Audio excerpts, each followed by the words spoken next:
ಒಂದು ದೊಡ್ಡ ಪೆಟ್ಟಿಗೆಯಲ್ಲಿ ಎಲ್ಲ ಬಣ್ಣಲ ಎಲ್ಲ ಆಕಾರದ ಲೆಗೋ ಬ್ಲಾಕ್ಸ್ ಮಿಕ್ಸ್ ಆಗಿದ್ರೆ ಅದರಲ್ಲಿ ಒಂದು ಚಿಕ್ಕ ಕೆಂಪು ಪೀಸ್ ಹುಡುಕೋದೆಷ್ಟು ಕಷ್ಟ ಅಲ್ವಾ?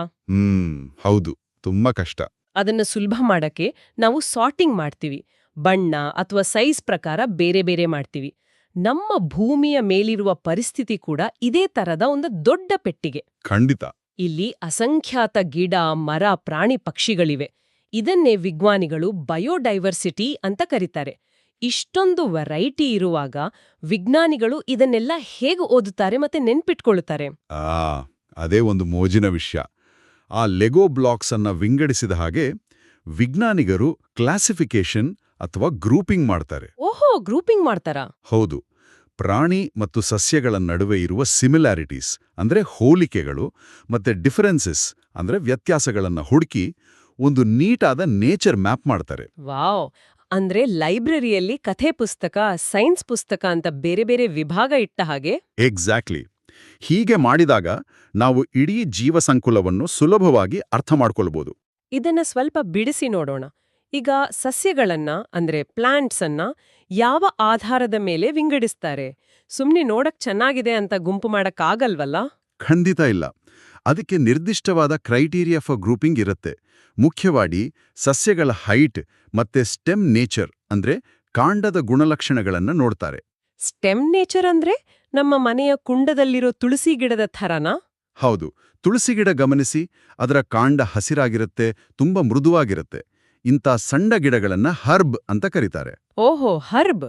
ಹಾಗಾದ್ರೆ ಸ್ವಲ್ಪ ದೊಡ್ಡಾಗಿರೋ ದಾಸವಾಳದ ಗಿಡ, ಅದು ತುಳಸಿಗಿಂತ ಗಟ್ಟಿ ಇರುತ್ತೆ, ಆದ್ರೆ ಮರದಷ್ಟು ದೊಡ್ಡದಲ್ಲ. ಸರಿ ಹೇಳಿದ್ರಿ. ಅದನ್ನ ಶ್ರಬ್ ಅಂತ ಕರೀತಾರೆ. ಇನ್ನು ಮೂರನೆಯದು ನಮ್ಮ ಊರಿನ ರಸ್ತೆ ಬದಿಯಲ್ಲಿರೋ ಆಲದ ಮರ ಅಥವಾ ಮಾವಿನ ಮರ. ಹೌದು. ಅವು ತುಂಬಾ ಎತ್ತರ ಮತ್ತೆ ಅವುಗಳ ಕಾಂಡ ಅಂದ್ರೆ ಟ್ರಂಕ್ ತುಂಬಾ ದಪ್ಪ ಮತ್ತೆ ಉಡಿಯಾಗಿರುತ್ತೆ. ಅವನ್ನ ಟ್ರೀ ಅಂತ ಕರೀತಾರೆ. ಗಾಳಿ ಮಳೆಯನ್ನ ತಡೆಯಲು ಹೀಗೆ ಗಟ್ಟಿಯಾಗಿರ್ತವೆ. ಅರ್ಥ ಆಯ್ತು. ಇದಲ್ದೆ presence or absence of flowers ಕೂಡ ಒಂದು ಮುಖ್ಯವಾದ ಕ್ರೈಟೀರಿಯಾ ಅಲ್ಲ? ಹೌದು. ಈಗ ಮಾವಿನ ಮರದಲ್ಲಿ ಹೂ ಬಿಡುತ್ತೆ, ಅದ್ರಿಂದ ಕಾಯಾಗುತ್ತೆ. ಆದ್ರೆ ಕಲ್ಲಿನ ಮೇಲೆ ಬೆಳೆಯುವ ಪಾಚಿ ಅಥವಾ ಕಾಡಿನಲ್ಲಿರುವ ಫರ್ನ್ಸ್ಗಳಲ್ಲಿ ಹೂವುಗಳೇ ಇರಲ್ಲ. ಖಂಡಿತ. ಹೂವು ಇದೆಯಾ ಇಲ್ವಾ ಅನ್ನೋದ್ರ ಮೇಲೂ ಕ್ಲಾಸಿಫಿಕೇಶನ್ ಮಾಡಬಹುದು. ಇದು ತುಂಬಾ ಸಿಂಪಲ್ ಆದ್ರೆ ಪವರ್ಫುಲ್ ಐಡಿಯಾ. ನಿಜ. ಸರಿ, ಸಸ್ಯಗಳು ಒಂದೇ ಕಡೆ ಇರ್ತವೆ, ನಾವು ಈಸಿಯಾಗಿ ಅಧ್ಯಯನ ಮಾಡಬಹುದು.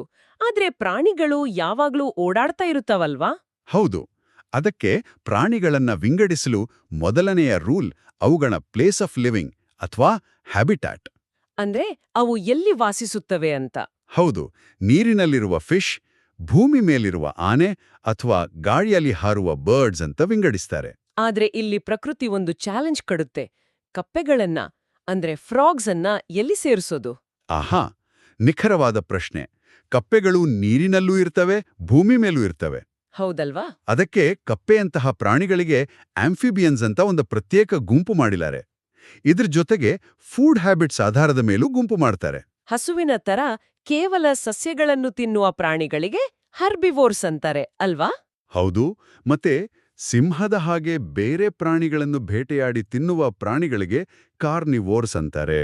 ಮತ್ತೆ ಕರಡಿ ಹಾಗೆ ಅಥವಾ ಮನುಷ್ಯರ ಹಾಗೆ ಸಸ್ಯ ಮತ್ತು ಪ್ರಾಣಿ ಎರಡನ್ನೂ ತಿನ್ನುವರಿಗೆ ಒಮ್ನಿವೋರ್ಸ್ ಅಂತ ಕರೀತಾರೆ.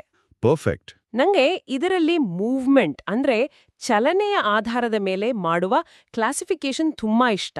ಹೌದು. ಪ್ರಾಣಿಗಳು ಹೇಗೆ ಮೂವ್ಮೆಂಟ್ ಮಾಡ್ತವೆ ಅನ್ನೋದು ತುಂಬಾ ಮುಖ್ಯ. ಬರ್ಡ್ಸ್ ಗಾಳಿಯಲ್ಲಿ ಹಾರಲು ತಮ್ಮ ವಿಂಗ್ಸ್ ಬಳಸ್ತವೆ. ಹೌದು.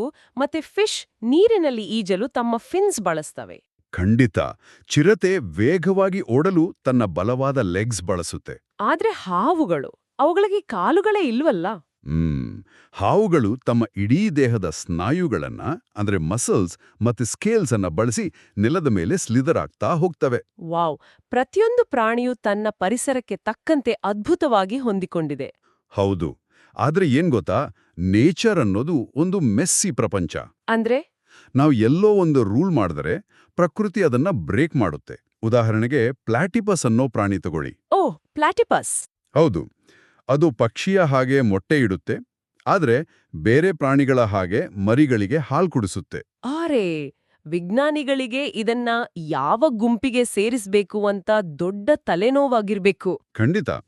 ಆದ್ರೆ ಇದೆಲ್ಲದರ ಅರ್ಥ ಏನು ಅಂದ್ರೆ, ಈ ಕ್ಲಾಸಿಫಿಕೇಶನ್ ಮಾಡೋದ್ರಿಂದ ನಮ್ಗೆ ಪ್ರಕೃತಿಯ ಬಗ್ಗೆ ಕಲಿಯೋದು ತುಂಬಾ ಸುಲಭ ಆಗುತ್ತೆ. ಹೌದು, ಆ ದೊಡ್ಡ ಲೇಗೋ ಪೆಟ್ಟಿಗೆಯಲ್ಲಿ ನಮ್ಗೆ ಬೇಕಾದ ಸರಿಯಾದ ಪೀಸ್ ಸಿಕ್ಕಾಗ ಆಗುವಷ್ಟೇ ಖುಷಿ ಈ ಪರಿಸರವನ್ನು ಅರ್ಥ ಮಾಡ್ಕೊಂಡಾಗ ಆಗತ್ತೆ. ನಿಜವಾದ ಮಾತು. ಹಾಗಾದ್ರೆ ಈ ಕ್ಲಾಸಿಫಿಕೇಶನ್ ನಿಯಮಗಳನ್ನ ಇಟ್ಕೊಂಡು ಒಂದು ಮೋಜಿನ ಪ್ರಶ್ನೆ ಯೋಚನೆ ಮಾಡೋಣ.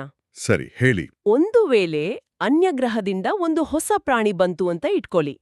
ಅದಕ್ಕೆ ಉದ್ದವಾದ ವಿಂಗ್ಸ್ ಇದೆ, ಅದು ಆಕಾಶದಲ್ಲಿ ಹಾರಾಡುತ್ತೆ.